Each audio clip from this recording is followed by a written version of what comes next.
Suku Kerinci adalah suku bangsa atau kelompok etnik yang mendiami wilayah Kabupaten Kerinci, Kota Sungai Penuh, Jambi, Malaysia, dan daerah lainnya. Suku bangsa ini terbanyak berpusat di Kabupaten Kerinci yang terletak dekat perbatasan Provinsi Sumatera Barat. Secara topografi, Kabupaten Kerinci memiliki tanah berbukit dan berlembah dalam deretan pegunungan Bukit Barisan, dengan puncak tertinggi Gunung Kerinci.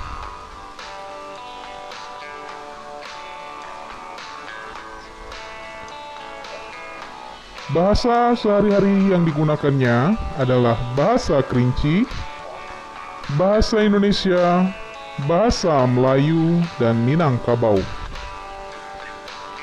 Agama yang dianutnya adalah agama Islam. Suku bangsa terkait yang ada pada suku Kerinci adalah suku Jambi, suku Batin, dan Minangkabau.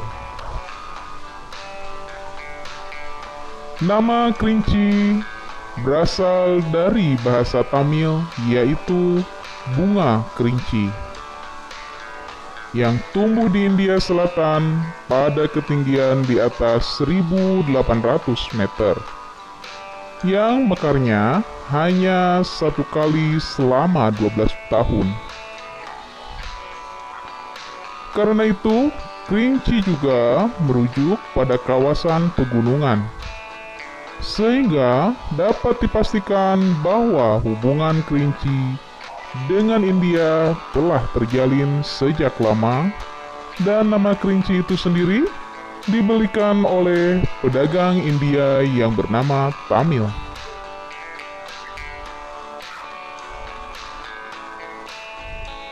Bahasa suku Melayu Kerinci termasuk ke dalam rumpun bahasa Austronesia.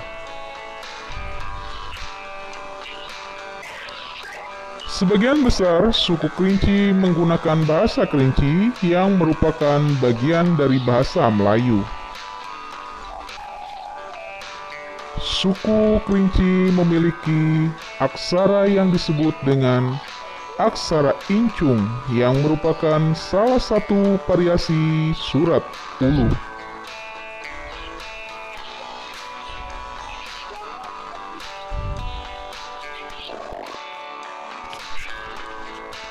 Sistem pemerintahan pada suku Kerinci: satu kelompok masyarakat di dalam satu kesatuan dusun dipimpin oleh kepala dusun, yang juga berfungsi sebagai kepala adat atau tetua adat.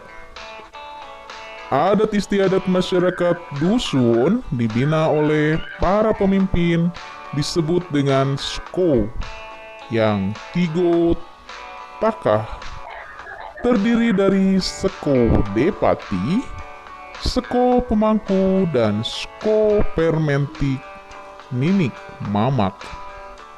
Depati merupakan jabatan tertinggi.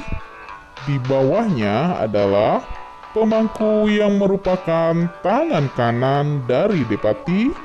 Di bawah pemangku ada Permetik Ninik Mama, Rio, Datuk atau Ngebi, merupakan gelar adat yang mempunyai kekuatan dalam segala masalah kehidupan masyarakat adat.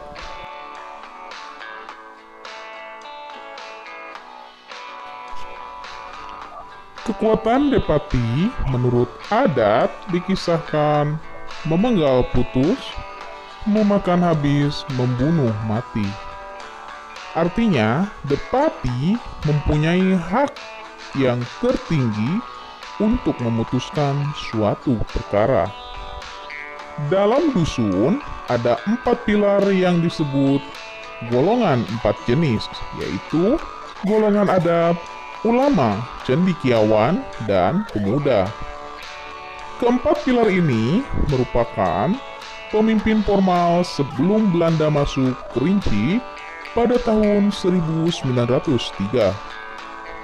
Sesudah tahun 1903, golongan 4 berubah menjadi informal leader. Pemerintahan disusun pemerintahan Depati, tidak bersifat otokrasi. Segala masalah dusun, anak kemenakan selalu diselesaikan dengan musyawarah mufakat. Ninik Mamak mempunyai kekuatan menyelesaikan masalah di dalam kalbunya masing-masing. Dusun terdiri dari beberapa luhah. Luhah terdiri dari beberapa perut, dan perut terdiri dari beberapa pintu. Di dalam pintu ada lagi sikat-sikat. Bentuk pemerintahan Kerinci sebelum kedatangan Belanda dengan sistem demokrasi asli merupakan sistem otonomi murni. Eksekutif adalah Depati dan Ninik Mama. Legislatif adalah orang tua cerdik, pandai sebagai penasehat pemerintahan. Depati juga mempunyai kekuasaan menghukum dan mendenda, diatur dengan adat yang berlaku. Dengan demikian, dui fungsi Depati ini adalah sebagai yudikatif dusun. Dulu, wilayah Kerinci dikelilingi oleh beberapa kerajaan seperti Kerajaan Indrapura, Melayu Jambi, Muko-Muko, dan Kerajaan Serambi, Sungai Pagu. Walaupun demikian, secara resmi, wilayah ini tidak menjadi bagian dalam salah satu kerajaan tersebut. Hubungan kekerabatan pada masyarakat Kerinci menarik garis keturunan secara matrilineal, sob. Artinya, seorang yang dilahirkan menurut garis ibu, menurut suku ibu. Jadi, suami harus tunduk dan taat pada penganai rumah, yaitu saudara laki-laki dari istrinya. Dalam masyarakat Kerinci, perkawinan dilaksanakan menurut adat istiadat yang disesuaikan dengan ajaran Islam. Wah, keren ya. Hubungan kekerabatan di Kerinci mempunyai rasa kekeluargaan yang mendalam. Asik. Rasa sosial tolong-menolong, gotong royongan tetap tertanam dalam jiwa masyarakat Kerinci. Wow, bagus ya sob. Antara satu keluarga dengan keluarga lainnya ada rasa kebersamaan dan keakraban.